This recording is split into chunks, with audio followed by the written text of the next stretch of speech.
What is up, everyone? Welcome back to Kitchen Table TCG. I hope you're having yourself a fantastic day. Today we have we're going to do a little bit of rating the sellers. Steve he's working on 3 commander decks at once. I feel like this is Steve. It's not uncommon. I don't understand how you do it. I can't focus on 1 commander deck at once. Steve is working on 3 commander decks at once, and he got a big 10 orders in. And we're gonna open the orders on camera, and we're gonna evaluate the shipping mechanisms of the sellers. How we ship cards. One of the things I like to do, we don't use any tape. That's like a big thing. That's like a big pet peeve of mine. We use like top loaders, and we put them in a sleeve. We don't tape any of it. And then occasionally, like when we put a card for a white envelope mailer, we'll put the card in there, and we'll put this in there, and then we'll tape that to the package just to keep it from moving around. But we'll get into it. All right, Steve, let's get the cards over here. He just said people love painter's tape, which is super true. So we're going to do our best to not show off any of this stuff. What deck are these for? Do you know? I guess you're working on 3 decks. You want to share? I have no idea. I fill up my cart at 2 a.m. and then a week later, whatever shows up, I'm like, where did this go? All right, so first off, sellers, if you're in any high volumes and you don't have a label printer, they're like $200 and it will save you the amount of money in tape. Like this is for itself. There's so much tape here, it's unbelievable. I'm not like judging anybody, but like you can buy a label printer pretty cheap. Let's see, all these are going to actually probably have an order. I'm going to make sure that we don't dox Steve or anybody else. All right, so here we go. This was not bad. I mean, this kept all the cards within place. Yeah, that's solid. That's pretty good. Again, I like there's no tape on the cards. I don't have to risk damaging the cards. Yeah, dude. How many times have I damaged cards taking them out of sleeves and that kind of thing is crazy when there's so much tape. 2 cards in 1 here. I'm guessing they're going to be back to back. Yeah, I mean that works. Some people might not like that, but that's basically what we do a lot of times. I wish this was a soft sleeve and not the crappy Pokemon sleeves. Sometimes those Pokemon sleeves aren't great. But all in all, I think you okay with that one, Steve? Yeah. All right, good. Yeah, cool. And it's safe. It's a bubble mailer. Yeah. I got a package. I graded a bunch of Pokemon cards this week, and I bought some off of TCGplayer to grade. And one of them was sent no top loader in a bubble mailer. No top loader, just raw card in a bubble mailer. And another one was sent in a top loader with like no bubble mailer. It was just like in a loose, like a t-shirt bag. All right, so this one is no tracking on this one. Unless this is an eBay order. Oh, there is tracking. It's one of those weird first-class tracking things. And these are nice. I like these. These are in the graded card sleeves. The risk here on graded card sleeves, and you can see this, is the cards have started to slip out like this. Yep. And then if it gets picked up by the mail, you can have some damage on some of these extra cards. Yep. That's why when we package, here, give me that thing real quick. Give me a baggie in one of those. Like in one of the baggies. Yeah. When we would package this, we would put it in like this, and then this goes in like here, and it keeps the cards from doing that, from moving around. This folds down. But again, like that's not too bad. I do like the graded card way of doing it. We've considered that in the past. It's just a little bit more expensive than these are cardboard for like a vending machine. They come out of a vending machine with a Pokemon card in it, and that's kind of what we use for this. Super affordable in bulk. The biggest frustration with these, if I could see that for a second, is when these go in and then it starts to, like, they'll put it to the bottom and then the card will slide up like this, and then they'll have like some loose painter's tape up at the top, and the card slides into the tape. I have to risk damaging the card to get it out. The painter's tape drives me nuts. It's like such a TCG player seller thing to do. It drives me absolutely nuts. All right, here we have a raw, again, no tracking on this. This is completely normal. Did they tape this, or was this you? That's me. You taped? No, you don't remember? No, they taped that one because that's all around. Again, it's like a lot of work. Again, if you're a low volume seller, this works to cut this off. It looks like they stamped. That's what we do. We have a stamper. Can you have the stamper? We have a stamper with our return address that we go through and we stamp them. That's what he did. But to cut all these, if you're doing, like we do 200 orders a day, I couldn't imagine adding that to our system of cutting and things. So we use, that's fine. It's our return address. So our stamper, it just stamps and it puts the return address on. It costs $9 on simplystamps.com. We're not sponsored by simplystamps.com, but maybe we should be. They just make a good product. And then we have envelopes that have the our envelopes have a return address sticker thing on them that you can buy. So we have our first painter's tape here. Our first painter's tape. And yeah, I mean, it works. Most of the time it works. It's just those times, Steve, I'm going to risk damaging your cards. It's those times where the cards slide all the way to the top and stick on, like that's still sticky. Yeah. Right there. And that drives me nuts. And then you always risk like... We get a lot of temperature change when the mail is moving too. Yeah. Like I used to work in the mail processing plant and those machines get pretty hot and sometimes they can heat up your adhesive. Yeah. So not terrible, but again, I don't like using tape. It also takes extra time. Those little mailer things that I showed you, or the little the baggies, are on Amazon. I think it adds like 2 cents per order. It's like $10 for a package of 1,000 or something like that. There's your quest for the renewal. What's that going in? I think that's going in Fog Panther. Fog Panther. Oh yeah, it's Black Panther specifically built around fog effects. It's supposed to be miserable. Using top loaders is obviously great.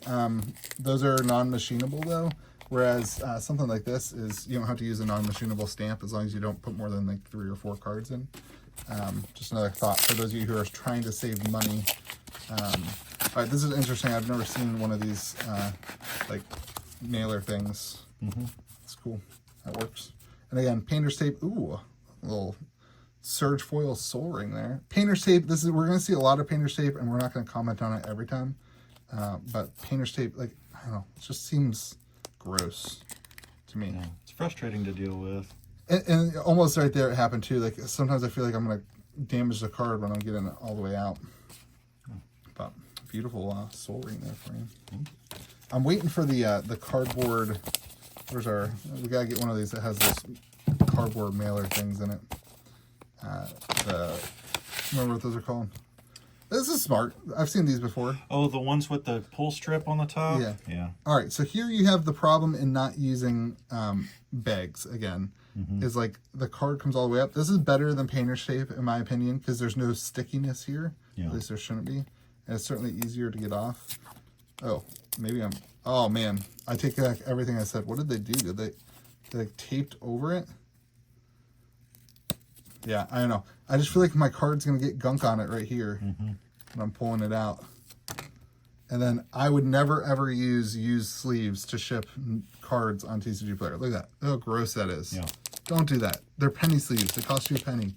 Like, use new penny sleeves. Don't reuse your, like, if you've got like nice Ultimate Guard sleeves, sure. Like you could reuse those, but like that's gross. I don't want to see your dirt. Look at that. That's nasty. Yeah, that makes me go back to my orders and like, what condition did I order this card in? Yeah. This is basically what we use. This guy is doing exactly the same thing. It looks like they stamped here, and then they've got an order. Yeah, I don't want to dock Steve here, so let's do this a little bit off kilter. And then they've got this tape, which again, I try to avoid. Oh, you already went all the way through. I try to avoid tape as much as possible, but we do this exact same thing. The only difference we do here, I do like that they have the order number so that if there is an issue or if you want to leave a positive review, you know whose card it is. It drives me nuts when I don't know who sent me the card. I absolutely hate that. This is exactly how we do it, other than we use a team bag instead of the tape here. The tape up here is replaced by the team bag, which goes like this. And then we do put a little piece of tape on the bottom here to keep it on the order. And now they did give you a little pull tab, so I like that. They thought about it. They give you a little pull tab. That's better than nothing. Right. But I still don't like that you have tape here, that if that card does come up, it hits you, hits the tape. And right there, as I was pulling that card out, it just got tape all over the back of the card. That drives me nuts. It was $1 Jagged Barons though, so Yeah, you know, not the worst thing. not the worst thing to happen.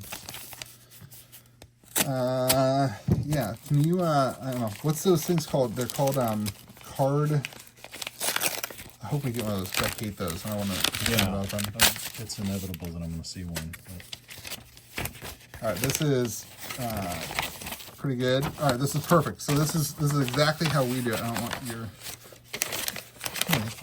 this was taped to the order, like that. And then this is a baggie. That's perfect. In my opinion, again, I think it's perfect because that's the way we do it. It's a baggie, so it kept the card in the top loader, so there's no wiggle right there. And then when you get it out, there's no tape. They use an old top loader, which is fine. If you're not a business, that's fine. If you're doing this full time, like top loaders are cheap. Give people nice new top loaders. But if you're doing this part time, I don't think there's any problem reusing your top loaders. We give top loaders all the time to people who are selling on TCGplayer. Yeah, top loaders are fine. Just don't. All right, I think this is one. Redump those penny sleeves. Like they're penny sleeves for a reason.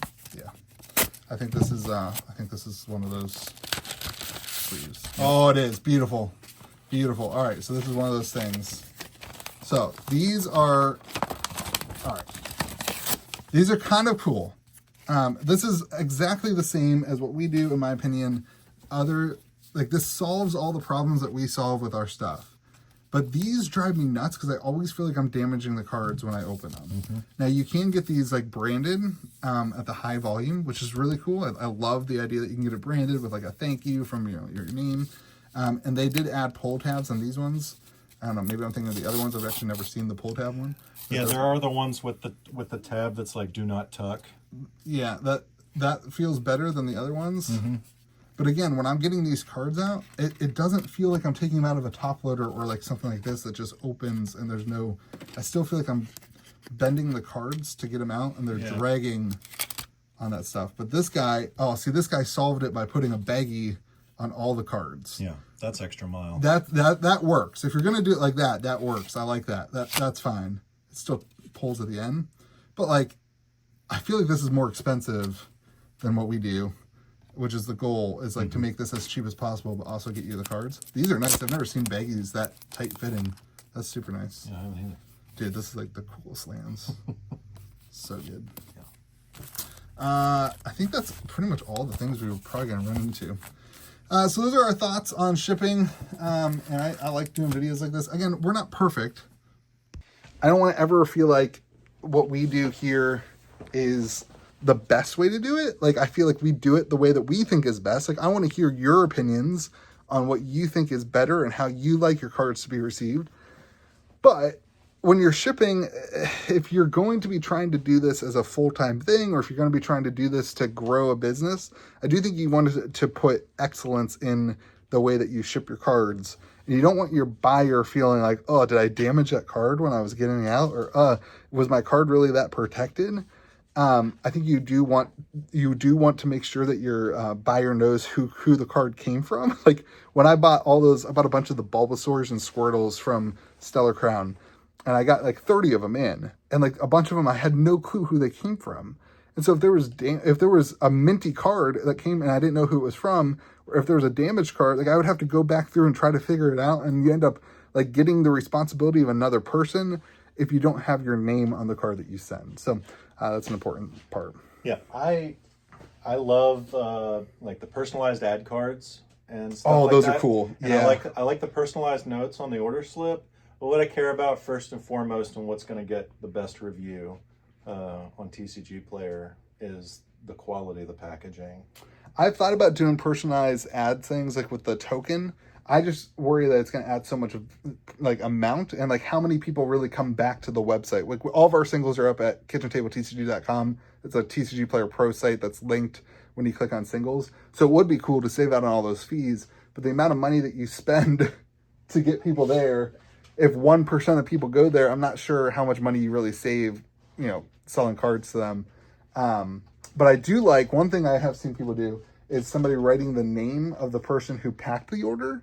And I like that because when there's mistakes, I kind of want to know, like, we have probably 3 people responsible for packing here at Kitchen Table Cards and Games. And I want to know when an order gets messed up, I want to know who it was. I know who I think it was. Yeah, but trace it back. I want to be able to prove who it was, to be like, hey, what's going on? How can we fix this? And I think there's a science behind the idea that if you write your name on something, you do it better. You do it, because somebody's going to know who it was. So I do like that. That's one thing I feel like we need to add.